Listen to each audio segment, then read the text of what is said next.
नमस्कार, India at 9 में मैं कादम्बिनी शर्मा हूं आपके साथ। और सबसे पहले कुछ राजनीतिक खबरें। विपक्षी गठबंधन इंडिया की आज अहम बैठक हुई। बैठक के बाद सीपीआई नेता डी राजा ने कहा कि इंडिया गठबंधन के चेयरपर्सन कांग्रेस अध्यक्ष मल्लिकार्जुन खड़गे होंगे। हालांकि अभी आधिकारिक घोषणा होनी बाकी है।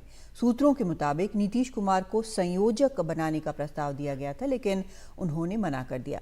हालांकि किसी ने नीतीश कुमार के नाम पर आपत्ति नहीं जताई। करीब 2 घंटे तक चली बैठक में लोकसभा चुनाव के लिए सीट बंटवारे पर चर्चा हुई।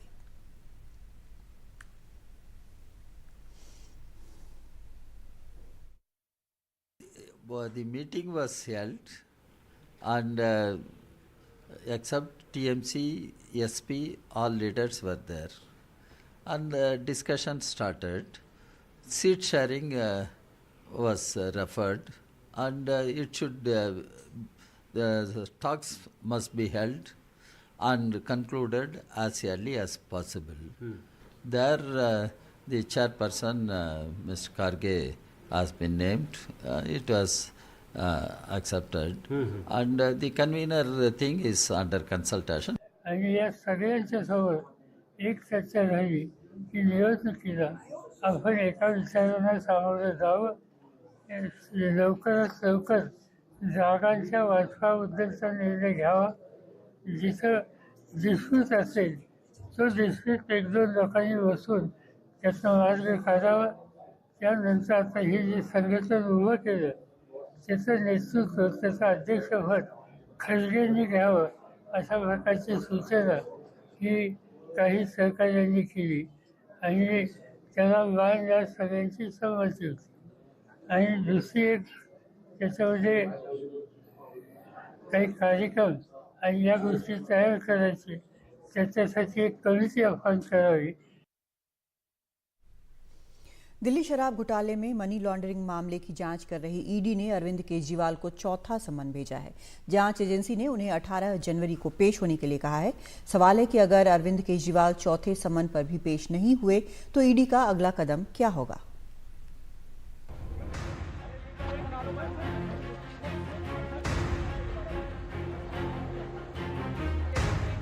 दिल्ली के मुख्यमंत्री अरविंद केजरीवाल गोवा जाने की तैयारी कर रहे थे कि इसी बीच ईडी ने दिल्ली शराब घोटाले से जुड़े मनी लॉन्ड्रिंग के मामले में चौथा समन जारी कर दिया।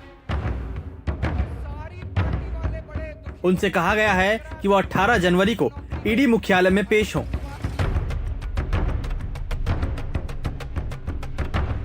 इससे पहले ईडी उन्हें 3 बार समन जारी कर चुकी है। तीनों बार केजरीवाल ये कहते हुए पेश नहीं हुए कि समन अवैध है, राजनीति से प्रेरित है।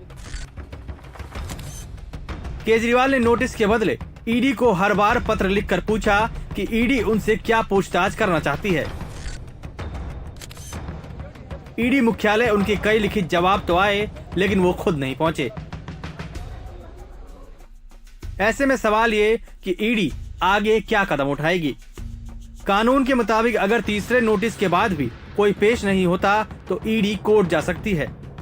कोर्ट से गैर जमानती वारंट हासिल कर सकती है और उस शख्स को हिरासत में लेकर पूछताछ भी कर सकती है, या फिर सीधे पीएमएलए के तहत किसी भी वक्त गिरफ्तार किया जा सकता है। लेकिन यहाँ मामला एक मुख्यमंत्री से जुड़ा हुआ है, इसलिए ईडी जल्दबाजी में कोई कदम नहीं उठाना चाहती। केजरीवाल से शराब घोटाले में सीबीआई पिछले साल 16 अप्रैल को 56 सवाल पूछ चुकी है। केजरीवाल का नाम कुछ आरोपियों और गवाहों के बयानों में आया था, जिसका जिक्र सीबीआई और ईडी की चार्जशीट और रिमांड नोट में भी है। आरोप है कि मुख्यमंत्री अरविंद केजरीवाल के बेहद करीबी और इस मामले के आरोपी विजय नायर ने अपने मोबाइल से फेस टाइम ऐप के जरिए शराब कारोबारी समीर महेंद्रू से बात करवाई। तब केजरीवाल ने कहा कि विजय नायर अपना बच्चा है, उस पर विश्वास करें और सहयोग करें। साउथ लिकर लॉबी से गवाह राघव मगुंटा ने बताया कि उसके पिता ने शराब पॉलिसी को लेकर अरविंद केजरीवाल से बात की और केजरीवाल ने दिल्ली के शराब कारोबार में उनका स्वागत किया था।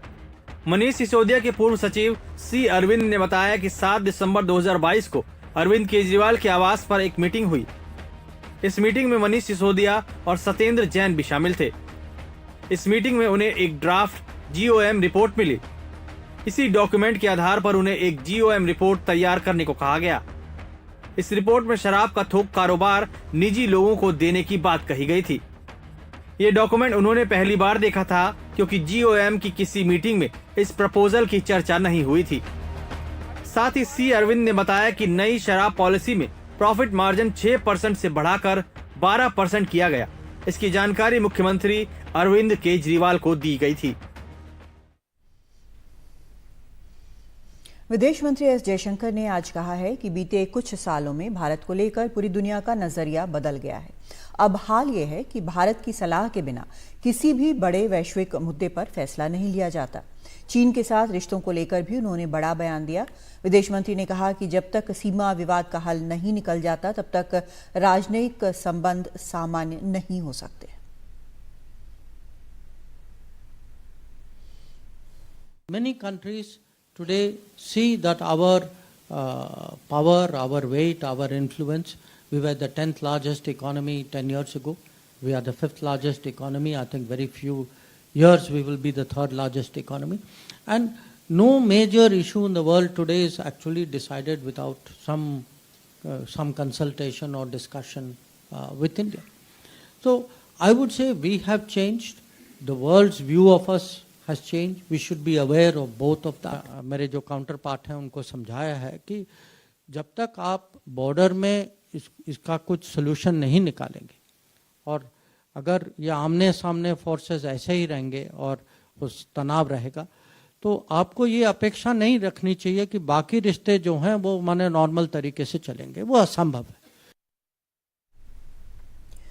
और पाकिस्तान में ब्रिटिश उच्चायुक्त के पीओके दौरे पर भारत ने सख्त एतराज जताया है। पाकिस्तान की ब्रिटिश उच्चायुक्त जेन मैरियट ने मीरपुर से तस्वीरें भी ट्वीट की। उन्होंने सोशल मीडिया पर लिखा कि मीरपुर से सलाम। भारत ने ब्रिटिश उच्चायुक्त के इस दौरे को बहुत ही गंभीरता से लिया है और विदेश सचिव ने कड़ा विरोध भी दर्ज कराया है।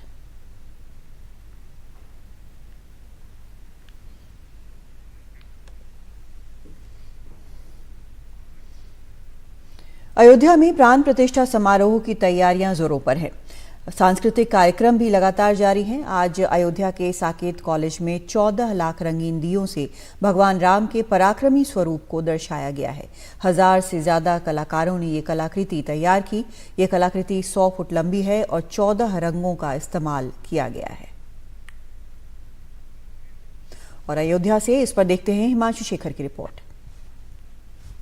मैं इस वक्त अयोध्या शहर के साकेत महाविद्यालय में हूं और मेरे बाईं तरफ 40,000 स्क्वायर फीट एरिया में करीब 14 लाख दिए जो हैं रंगीन दियों से भगवान राम की एक तस्वीर यहां पर बनाने की कोशिश की गई है। राम जन्मभूमि स्थल भी आप देख सकते हैं इन तस्वीरों में।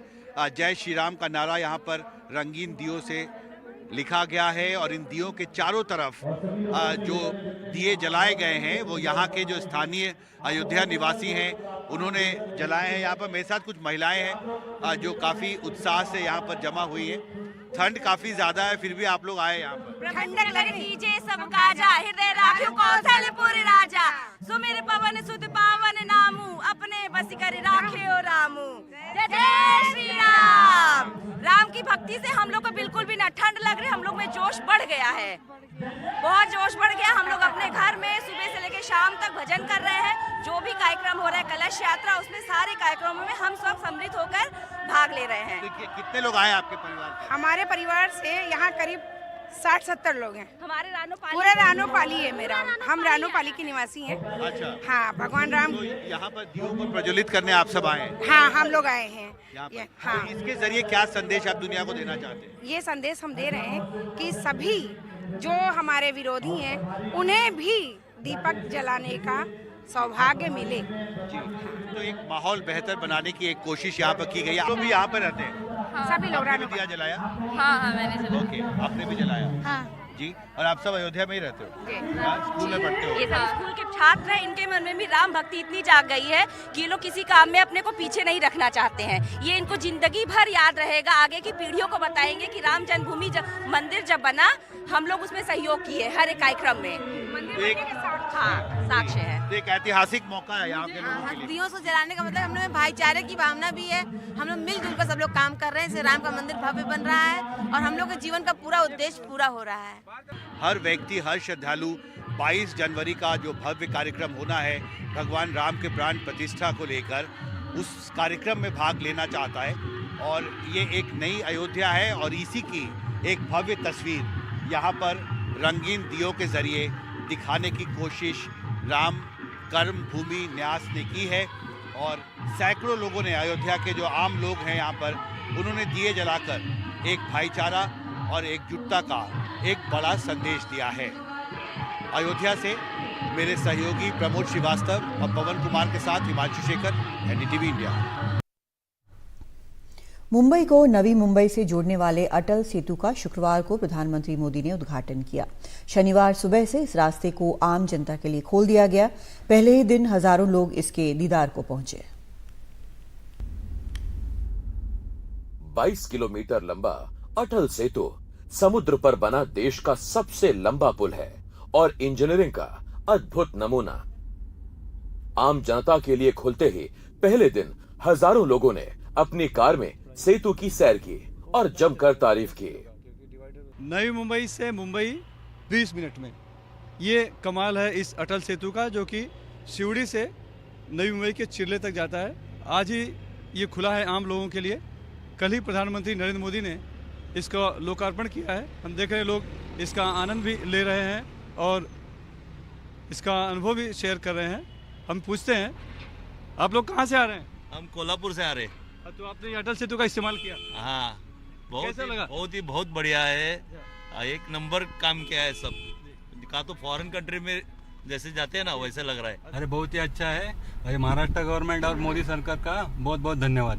15 मिनट में पहुंच गए। 15 मिनट में पहुंच गया। सरकार कह रही है 20 मिनट, आप 15 मिनट में आ गए। हाँ, 15 मिनट में आ गए। कोई ट्रैफिक नहीं, कोई सिग्नल कुछ नहीं अभी तक। आज पहला ही दिन है तो अच्छा लगा। फिर इट इज अमेजिंग। 20 मिनट्स में हम लोग यहाँ पे रीच हो गए।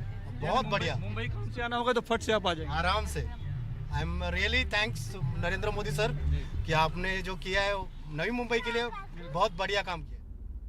6 लेन के पुल पर कोई सिग्नल नहीं है।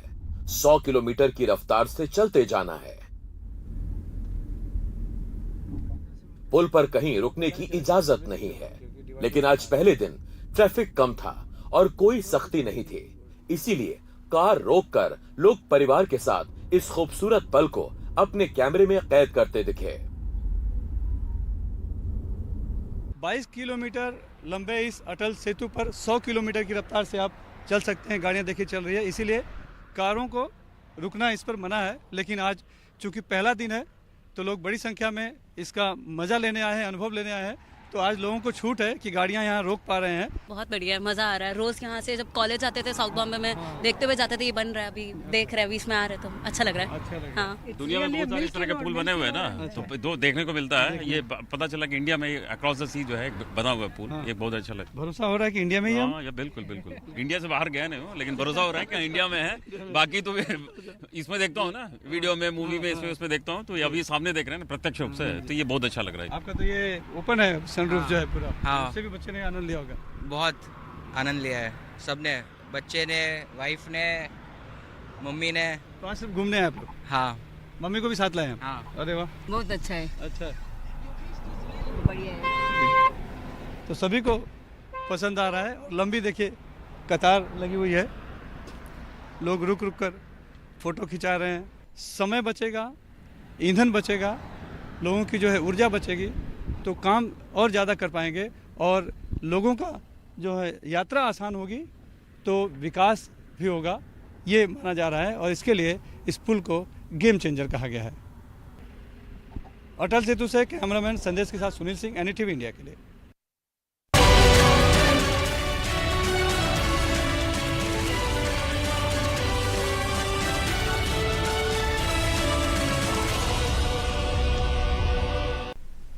मालदीव के राष्ट्रपति मोहम्मद मुइज़ू चीन की 5 दिन की यात्रा के बाद वापस मालदीव आ गए हैं। या लौटकर उन्होंने एक प्रेस कॉन्फ्रेंस किया और उनसे जब सवाल पूछा गया तो किसी का नाम लिए बगैर उन्होंने ये कहा कि हमें धमकाने का लाइसेंस किसी के पास नहीं है। भले ही हम छोटे देश हैं लेकिन कोई हमें बुली नहीं कर सकता। दरअसल पीएम मोदी के लक्षद्वीप दौरे के बाद मालदीव के 3 मंत्रियों ने आपत्तिजनक टिप्पणी की थी, जिसके बाद से ही मालदीव और भारत के बीच राजनयिक विवाद बढ़ा हुआ है और तनाव है।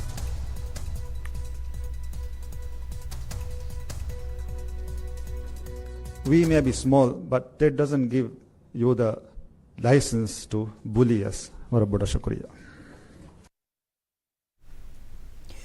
रूस ने एक बार फिर यूक्रेन पर बड़ा हवाई हमला किया है। शनिवार सुबह रूस ने यूक्रेन पर मिसाइल और ड्रोन से हमले किए। यूक्रेन की वायुसेना के अधिकारियों के मुताबिक रूस ने 37 मिसाइल और 3 ड्रोन यूक्रेन पर दागे।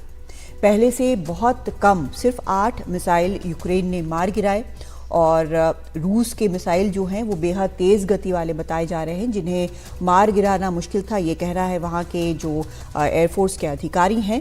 20 और मिसाइल को लक्ष्य तक पहुंचने से पहले ही इलेक्ट्रॉनिक तकनीकों से रोका गया। इसको इलेक्ट्रॉनिक वॉरफेयर बताया गया। मिसाइलों के निशानों पर कोई जानकारी नहीं दी गई है कि वो कहाँ गिरे, उनसे क्या नुकसान हुआ, इसके बारे में कोई आधिकारिक जानकारी वहाँ से नहीं आई है। हालांकि 5 यूक्रेनी प्रांतों में एयर डिफेंस ने रूसी मिसाइल मार गिराए हैं, लेकिन उनके बारे में भी कोई विस्तार से जानकारी नहीं दी गई। हालांकि निप्रो के जो एक प्रांत है, निप्रो के गवर्नर ने ये कहा कि वहाँ पर एक क्रेटर हो गया, एक बहुत बड़ा गड्ढा हो गया मिसाइल गिरने से। चेर्निहिव में भी मिसाइल गिरने की खबर है, लेकिन किसी के भी घायल या हताहत होने की खबर नहीं है। अब सवाल ये उठ रहा है कि आखिर सिर्फ 8 मिसाइल क्यों इंटरसेप्ट कर पाया यूक्रेन। कहा यह जा रहा है कि उसके पास जो एयर डिफेंस मिसाइल्स हैं, एयर डिफेंस के लिए उसकी कमी हो गई है, ऐसा उसके अधिकारियों ने पहले बताया था। लेकिन क्या यही वजह रही कि वो रूस के मिसाइलों को इंटरसेप्ट नहीं कर पाया या कोई और वजह रही है? लेकिन ये दूसरी बार है कि इस तरह से बड़ा हमला हुआ है। लेकिन शुक्र की बात यह है कि इसमें कम से कम किसी के हताहत होने की खबर फिलहाल नहीं है। अनंतनाग के दिव्यांग क्रिकेटर आमिर हुसैन लोन ने खेल के प्रति जो समर्पण और प्यार दिखाया है, बड़ी बड़ी हस्तियां उसकी मुरीद हो गई हैं। आमिर हुसैन लोन अभी Jammu Kashmir para cricket team के कप्तान हैं। वे पैरों के इस्तेमाल से गेंदबाजी करते हैं और गर्दन और कंधों के जरिए बल्लेबाजी करते हैं। अपने पिता की फैक्ट्री में काम करते हुए उन्होंने हाथ गंवा दिए थे।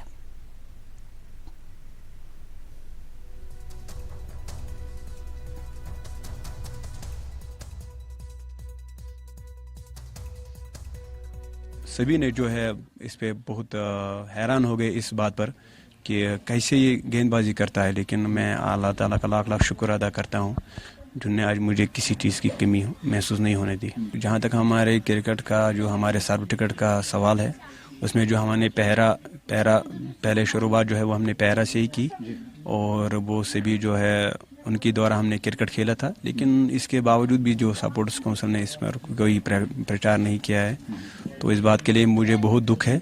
लेकिन इंशाल्लाह अभी मेहनत कर रहे हैं और बस यही तवक्कुल कर रहे हैं कि हमारी गवर्नमेंट इसमें सपोर्ट करे। आमिर हुसैन लोन ये अच्छा इंसान है, बड़ी पर्सनैलिटी है। इसने बहुत स्ट्रगल किया है, बड़ी मेहनत की है। इसके घर वालों ने भी इसमें मेहनत की है, इसने खुद भी मेहनत किया है। और इस बारे में अडानी ग्रुप के चेयरमैन गौतम अडानी ने लिखा है, ट्वीट किया है, आमिर की ये भावुक कर देने वाली कहानी अद्भुत है। हम आपकी हिम्मत, खेल के प्रति निष्ठा और विपरीत परिस्थिति में भी कभी न हार मानने वाले जज्बे को प्रणाम करते हैं। अडानी फाउंडेशन आपसे शीघ्र संपर्क कर इस बेमिसाल सफर में आपका हर संभव सहयोग करेगा। आपका संघर्ष हम सब के लिए प्रेरणा है।